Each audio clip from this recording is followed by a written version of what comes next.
নমস্কার। শুভ দোল পূর্ণিমার প্রীতি শুভেচ্ছা জানিয়ে আজকের গল্পটা পড়ছি।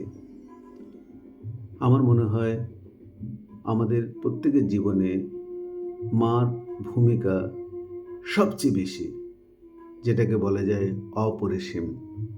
আর এটা তো সত্যি, দুনিয়াতে সত্যি যদি আমাদের ওয়েল উইশার অর্থাৎ প্রকৃত শুভাকাঙ্ক্ষী কেউ থাকে, সেটা নিজের বাবা মা।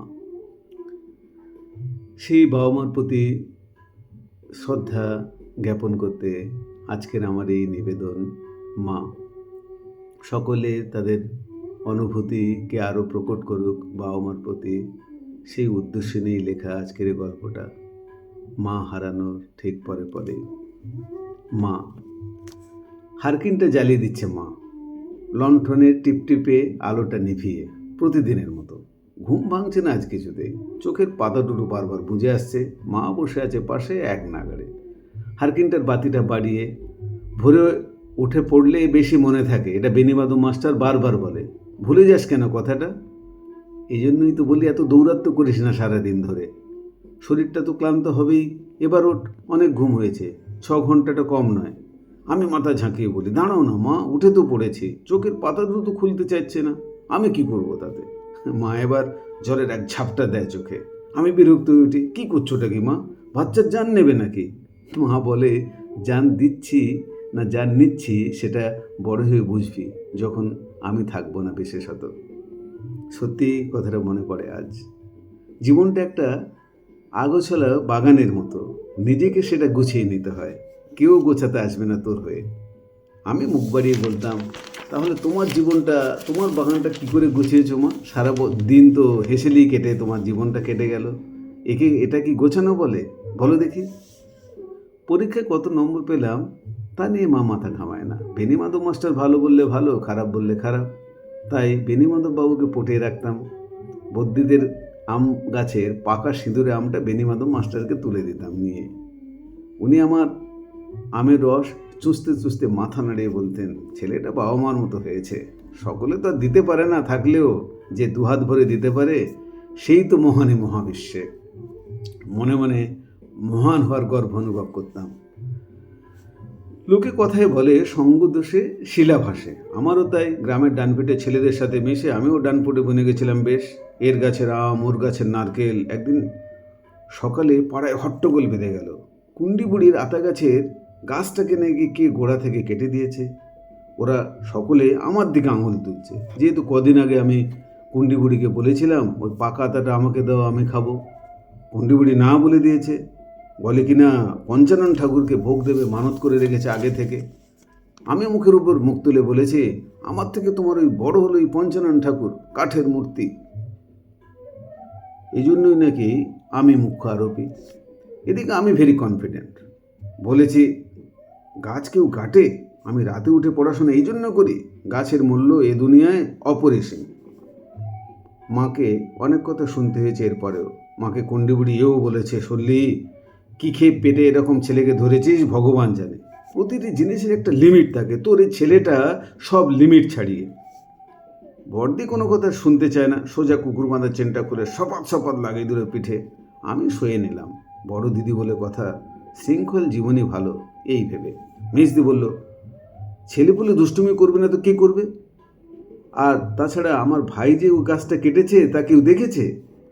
কচিদি বলেছে, ও তো বুড়োমার পাশে ঘুমাচ্ছিল, অন্য পাশে আমিও শুয়েছিলাম, ও কি করে কাটলো রাতে? আমি তাহলে জানতে পারতুম না? আমি ছাড়া ওকে আর কেউ ভালো করে চেনে না। উপরন্ত আমার কানে কানে কচিদি এসে বলেছে, আতা গাছটা কাটা তাই বলে তো ঠিক হয়নি, লোকের মনে আঘাত দেওয়াটা ঠিক কাজ নয়। আমি চুপচাপ। ঠাকুমা বলে, কার এত সাহস রে, এদিকে আয়, আমার মুখের সামনে এসে বলুক তো, আমার বাবা জীবনের গায়ে হাত দিয়ে দেখুক, মুখ ভেঙে দেবো না, কিছু বলে দেখুক আমার সামনে এসে। মা বলেছে আজ ভোরে, এত বই পড়া মানুষ যদি এরকম উল্টোপাল্টা করে তবে অশিক্ষিত মানুষরা কি করবে বলতো দেখি? সত্যানুসরণ পড়িস প্রতিদিন। ঠাকুর কি বলেছে, যা ইচ্ছা তাই করবে তুমি, তা কিন্তু রে চলবে না। ভালো ছাড়া মন্দ করলে পরিস্থিতি ছাড়বে না, খেয়াল রাখিস কথাটা। শুধু পড়ে কি হবে?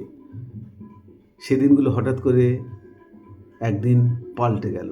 মহাসমুদ্রের ঢেউ এতটা ভয়ঙ্কর, মা বলতে থাকে, সেদিন বেনিমাধব মাস্টারের কান মোলাটা দিয়েছিল বলেই তো আজ এত উপরে উঠেছিস, সারা আকাশ ঘুরে ঘুরে দেখছিস, নইলে সুতো কাটা ঘুড়ির মতো কোথায় যে ভেসে বেড়াতিস কে জানে।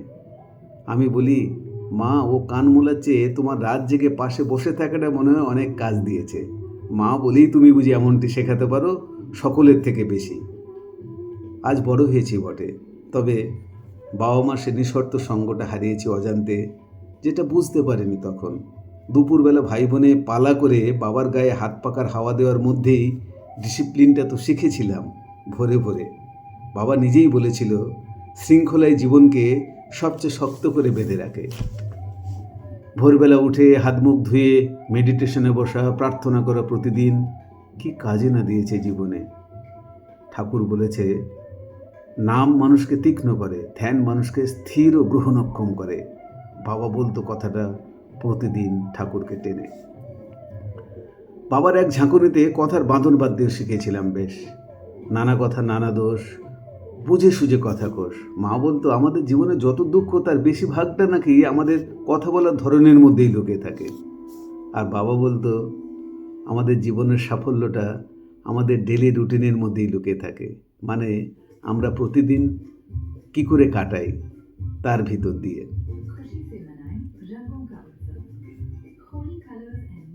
আর সেটাই সাফল্যের মূল মন্ত্র। আজ এসে বুঝলাম বাবা মা কী সব শেখাতো আমাদেরকে, জীবনের আসল মন্ত্র। সেই বাবা হঠাৎ একদিন টুক করে কেটে পড়ল, সকলকে ছেড়ে, প্রতিদানে কিছু না নিয়ে, বিশেষত আমার কাছ থেকে। বড় হয়ে আমি বাবার জায়গাটা নেওয়ার চেষ্টা করলাম। মাকেও বলেছি, মা তোমার বয়স হচ্ছে, শরীরের ব্যালেন্স হারিয়েছো, একটা লাঠি ধরো। ঠাকুর বলেছে জ্যোষ্ঠী অনেকটা চক্ষুর কাজ করে। মা বলেছে, আমি কি বুড়ি হয়েছি না আমার চোখটা কানা হয়েছে যে লাঠি নেব? তুই তো আমার সবচেয়ে বড় লাঠি। কদিন পরে সিঁড়ি বেয়ে উপরে উঠতে গিয়ে নিজের ফিমারের নেক ফ্র্যাকচার হলো, অপারেশন হলো, তবুও লাঠি নিল না কিছুতেই। মাথার চুলগুলোকে সাজিয়ে গুছিয়ে রাখে, সকালে উঠে প্রতিদিন ছাদে ব্যায়াম করে নিয়ম মতো, আর দিনের ভাত দিনে আর রাতের খাওয়ার রাতে। ফ্রেশ খাওয়াটাই খুব জরুরি। আর বলে, শরীরটা একটা ডাস্টবিন তো নয় যে যা পাবি তাই ঢুকিয়ে দিলি তার ভিতর। শরীরটা মন্দিরের মতো, তাই মন্দিরের মতো যত্ন নিতে হয়। জীবনটাকে নিজের হাতে বেঁধে রাখার কি অদম্য প্রয়াস, যেন মৃত্যুকে জয় করার ক্ষমতা রাখে এ প্রচেষ্টা।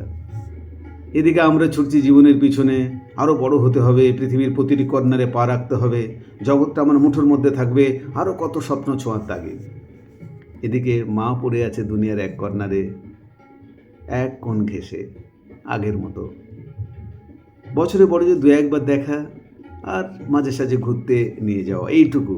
বেশিরভাগ যোগাযোগটা হোয়াটসঅ্যাপের পর্দায় এসে ঠেকেছে আজকাল, দৈনন্দিনের ব্যস্ততায়। জীবনে যারা শুধু দিল, পেল না কিছু। কাকিমা স্কুলের বাংলার টিচার, সারাদিন পড়িয়ে ফেরে মা তার খাওয়ারটা আলাদা করে যত্ন করে লুকিয়ে রাখে। শিক্ষকের গুরুত্বটা নাকি এতটা, আর নিজে আধা পেটা খেয়ে থাকে, জল খায় বেশি করে করে। বলে, এই জন্যই তো লোকে বলে জলের আরেক নাম জীবন। জল খেয়ে তো বেশ থাকা যায়। শুধু ভরে ভরে দিয়ে গেছে সবাইকে, দেওয়ার মধ্যেই নাকি শান্তির শানটা লুকিয়ে থাকে, পাওয়ার মধ্যে নয়। বিদেশে যাওয়ার পথে মাকে বলি, মা তোমার জন্য এবার কী আনবো বলো তো? মা বলে, কিছু না, সব তো দিয়েছিস, আর তোরা সকলে মিলে একসাথে থাক, এটাই আমার কাছে বড় পাওয়া, আর তোদের সবচেয়ে বড় দেওয়া। ছোট বোন মাথা নাড়ত অন্য বলে। কথাটার গুরুত্ব দিইনি সেভাবে তখন কোনো দিন, তবে ভেবেছি একবার। এজন্যই বুঝি মা শব্দটা পৃথিবীতে প্রতিদ্বন্দ্বীহীন, তুলনাহীন, স্বতন্ত্র। মা আমাদেরকে যতটা না সামলেছে তার থেকে বেশি সামলেছে আমার কাকু কাকিমার মেয়েদেরকে। মা বলতো, নিজের তো সকলে সামলায়, পরেরটা তাহলে কে দেখবে? আর তোদের তাছাড়া তো কম কিছু করিনি, কম কিছু বাকি রাখিনি। আন্দামানে জলিবয় আইল্যান্ডে মা আমার গায়ের জল কাপড় দিয়ে মুছেই দিয়েছে ছোটোবেলার মতো, যেন আজও আমি 12 দিনের বাচ্চাটি। উপন্তর ডাল লেকের হাউসবোটের আতিশয্যে মাকে একটা পান এনে দিয়ে নিয়ে আর একটু চেষ্টা করে পরদিন সুবিধা মতো কিনে দিয়েছি আরও অনেক কটা। নিয়ম মতো প্রতি রবিবার ঘুরিয়ে ফিরিয়ে ফোন করি মেজদিকে। মাকে দেখাতো হোয়াটসঅ্যাপে, আজ ঠিক আছে না? এবারও মা হেসেছে, হাতে পায়ে গাদা গাদা আর্থাইটিসের ব্যথা নিয়ে। শুধু বলে, আবার কবে নিয়ে যাবে গ্রামের বাড়িতে? দিদির বাড়িতে এত যত্ন আত্মীর পান থেকে চুন খুঁজতে দেয় না ও, তথাপি দেশে ফিরিবার নামে তাহার বড়ই আনন্দ।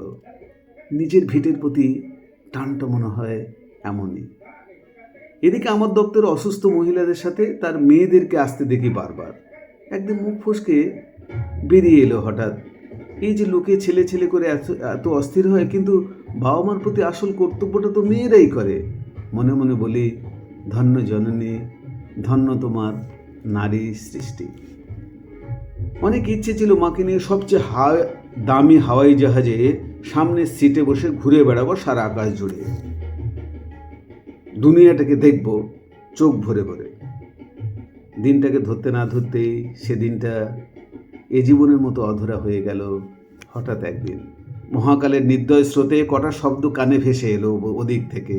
মা আর ঘুম থেকে উঠছে না রে, এত করে ডাকছি তখন থেকে, একবারও সাড়া দিচ্ছে না।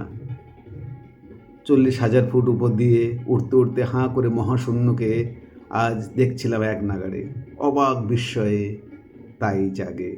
পাশ থেকে অনেক গা ঝাঁকিয়ে বলল, কি দেখছো কি ওইটুকু জানলা দিয়ে এত বড় মহাশূন্যকে? তুমি তো বলো ও জগৎটা আলো আঁধারে ভরা, বর্ণহীন, বায়ুহীন, অসীম নিস্তব্ধতা।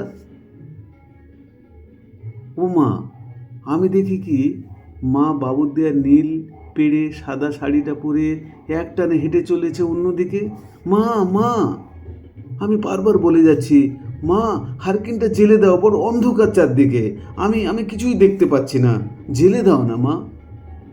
নমস্কার, সকলে ভালো থাকুন, এই চাই সব সময়।